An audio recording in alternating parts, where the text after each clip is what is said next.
gente, tudo bem? Certa vez eu li um texto na internet onde dois personagens conversavam. E aí então o primeiro diz para o mestre: por que a gente tem que ler livros se no passar do tempo a gente acaba esquecendo as suas histórias? E aí o mestre pede para ele, dá uma peneira, um coador todo furadinho e pede que ele vá até o rio e traga água para o mestre beber. E ele vai, o discípulo vai várias vezes, só que no caminho a água vai escorrendo pelos buracos daquela peneira.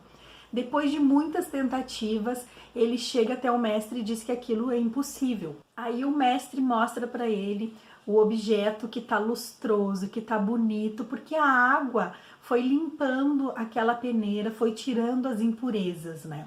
E ele diz que assim é com as histórias, assim é com os livros, que a nossa alma, os nossos sentimentos, eles vão sendo trabalhados e a gente vai amadurecendo, absorvendo os sentimentos e as emoções que os personagens passam em cada história. E é pensando nisso que hoje eu trouxe uma obra de William Shakespeare, Otelo. Essa obra, ela trata sobre ciúmes, um dos sentimentos que é capaz de corroer a alma do homem, elevando-o até a loucura. E foi isso que aconteceu aqui com esse personagem. Essa obra ela já está disponível, a gente pode entrar nos sites, digitar Otelo de William Shakespeare, que a gente vai conseguir lê-la gratuitamente. E eu quero ler para vocês o que diz aqui atrás na contracapa desse meu livrinho aqui, que é a edição Pocket da LPM. Vai dizer assim, ó: o ciúme ganhou dimensão clássica a partir da obra de Otelo, e Otelo é citado sempre como símbolo do ciúme. Shakespeare vai fundo ao construir esta tragédia que explora várias faces da alma humana. O pérfido Iago conduz Otelo ao ciúme infernal e enlouquecedor. O bravo Mouro, veterano de terríveis batalhas e representante militar do reino de Veneza, capitula diante do mais mesquinho sentimento de ciúmes em relação à sua bela esposa, a jovem Desdêmona. E sabiam que Desdêmona significa aquela que tem má sorte? Pois exatamente foi isso que aconteceu com essa personagem. Ela vai acabar morrendo pelas mãos do seu esposo, pelas mãos de Otelo. Mas vamos conhecer um pouquinho de William Shakespeare. Gente, um dos maiores dramaturgos do mundo, né? Ele escreveu diversas peças de teatro, sendo Macbeth, Rei Leão, Otelo, Romeu e Julieta e por aí vai, suas tragédias. Histórias sempre com um final assim, ó, trágico, que a gente se surpreende até onde o ser humano pode ir. E William Shakespeare, ele era filho de uma família que tinham posses. Ele tinha 18 anos quando ele vai engravidar a Anne. E a Anne já tinha 26 anos, estava ali grávida. Correram os proclamas rapidinho, né? O normal naquela época era correrem os proclamas 3 vezes, ou seja, alguém ia até a porta da igreja, falava o nome dos noivos para ver se alguém ia se manifestar. Naquele casamento, não. Fizeram uma vez, aceleraram tudo, porque 6 meses depois nasceria a primeira filha, então, do casal, que é a Susana. E a Susana teve também 2 irmãos, que foram os gêmeos, o Hamlet e a Judite, sendo que o menino, ele morreu quando ele tinha uns 11 anos de idade. Ficaram, então, as 2 filhas de Shakespeare, as 2 filhas se casam e a Susana vai ter uma neta. A Judite não tem filhos, mas o seu marido, ele acaba pulando a cerca, tendo um caso com uma mulher que na hora do parto vem a falecer. E como um castigo para aquele homem que tinha cometido o adultério, ele tem que pagar então a sua pena em praça pública. E isso deixa a família de William Shakespeare envergonhada e ele vem a falecer, o nosso autor, exatamente no dia do seu nascimento, no dia 23 de abril, aos 52 anos de idade, William Shakespeare morre.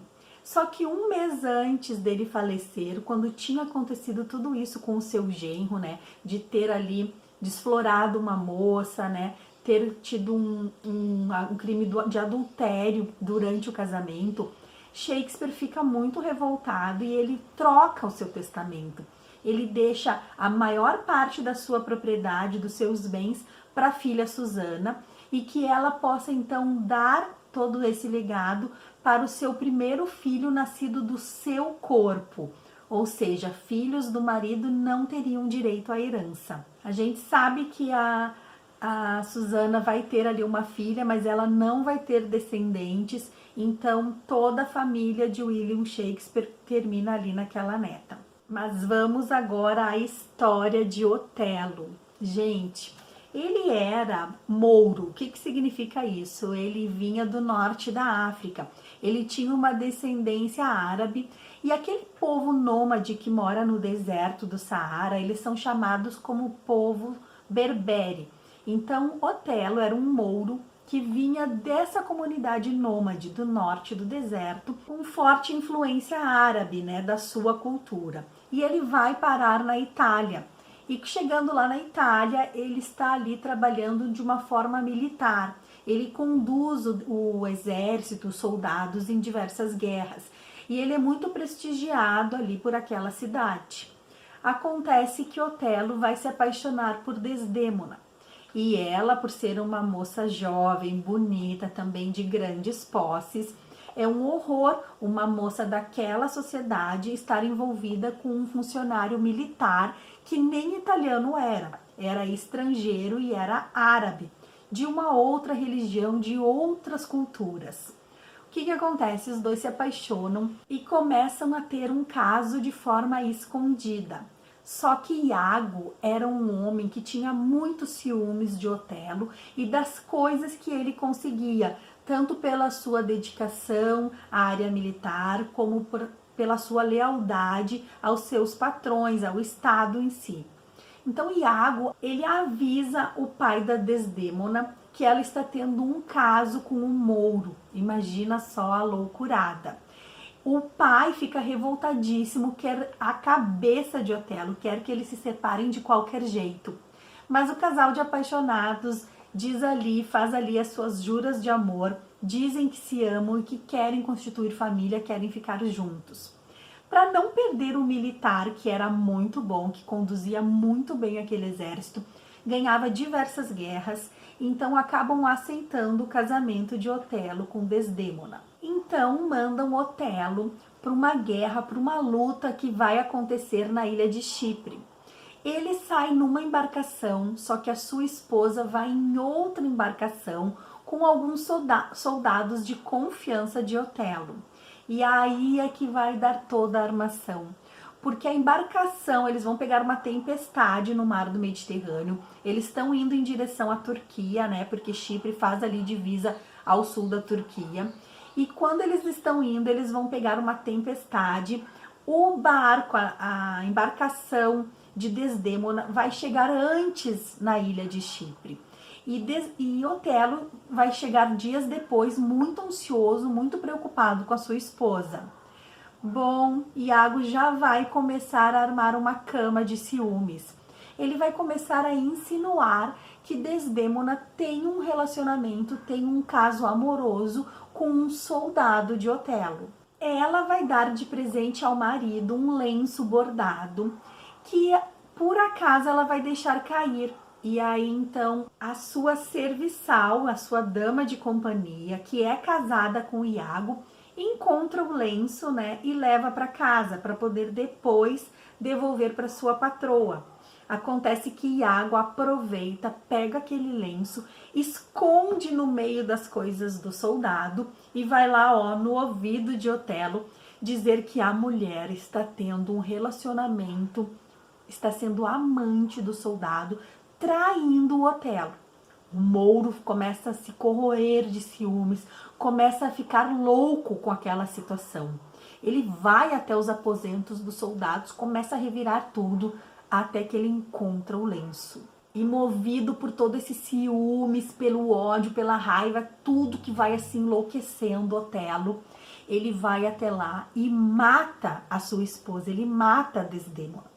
Só que nisso chega a sua serviçal e aí começa um diálogo entre eles que ela encontrou aquele lenço, que o marido pegou e foi o marido que armou tudo aquilo, que nunca a sua patroa traiu o marido.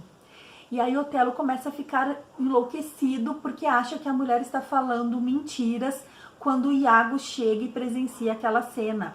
Iago manda a esposa calar a boca, mas a esposa diz que não, que ela não vai deixar a honra da sua patroa ser levada pela lama.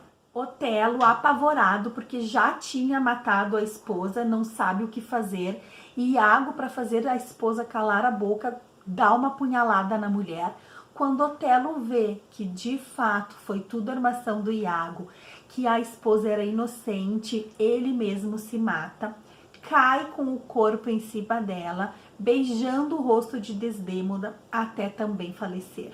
Olha que tragédia, gente, o que o ciúmes é capaz de fazer. E a gente vê, né? Porque aqui nos noticiários, volta e meia, tem notícias ali falando de feminicídio, de homens alucinados, enlouquecidos pelos ciúmes, capazes de cometer crimes brutais. Imaginem vocês que essa peça de teatro foi escrita em 1603 e nós estamos no ano de 2024 e ainda vemos os ciúmes aflorar e enlouquecer muitas cabeças. Mas olha só como é que a gente termina essa peça de teatro.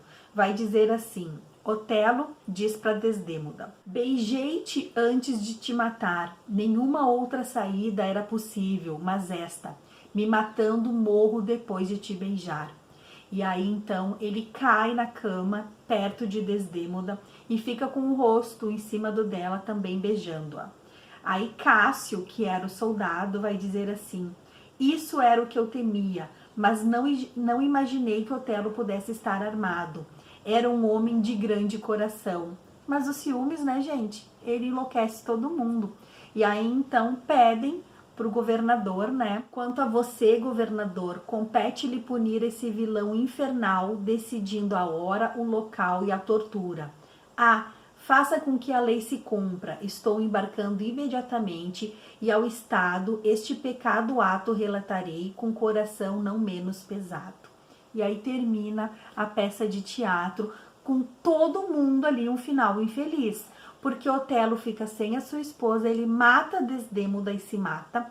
Iago, que armou tudo, não consegue o que quer, ele não consegue assumir o posto de Otelo, né? Ele vai ser torturado e morto, e ele ainda mata a sua esposa. Então, gente, olha que tragédia. Ninguém melhor do que Shakespeare para colocar tudo isso, as suas ideias, numa peça de teatro ali escrita, uma história que vai se tornar imortal ao longo dos séculos. É um livro que fala de preconceitos, é um livro que fala de ciúmes, de traição. Olhem só Desdémoda dizendo para o seu pai que quer ficar com o marido. Meu nobre pai, percebo aqui um dever dividido. Ao Senhor devo a minha vida e a minha educação. Tanto uma como a outra me ensinaram a respeitá-lo. O Senhor é soberano em matéria de dever e tenho sido até agora sua filha.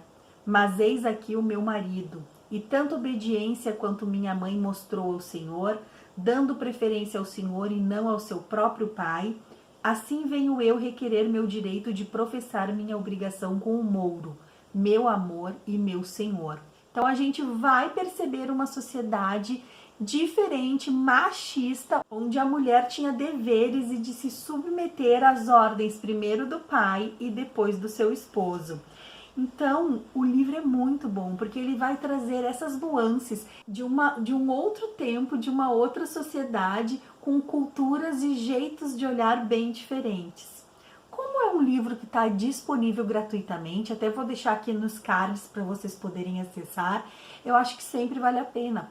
A gente não pode ficar ali na ilusão de que não vamos ler, não vamos saber, porque a gente vai esquecer. Pessoal, é sempre o momento da gente refletir, da gente retomar, relembrar esses sentimentos, relembrar as nossas sensações, o que a gente refletiu e o que a gente pensou a partir daquela narrativa. Shakespeare, ele escreveu então ao todo 38 peças, 154 sonetos e uma variedade de outros poemas. Suas peças se destacam pela grandeza poética de linguagem, pela profundidade filosófica e pela complexa caracterização dos personagens. É considerado unanimamente um dos mais importantes autores de todos os tempos. Então, segue a minha dica aí para esse final de semana, uma peça trágica, Otelo, uma das suas melhores peças de teatro. Eu espero que vocês tenham gostado dessa narrativa, que vocês possam revisitar os escritos de William Shakespeare e conhecer um desses dramaturgos mais famosos do mundo. Vou me despedindo por aqui, desejo para vocês um abençoado domingo e a gente se vê no próximo post. Um beijo grande, fiquem com Deus e até lá. Tchau, tchau.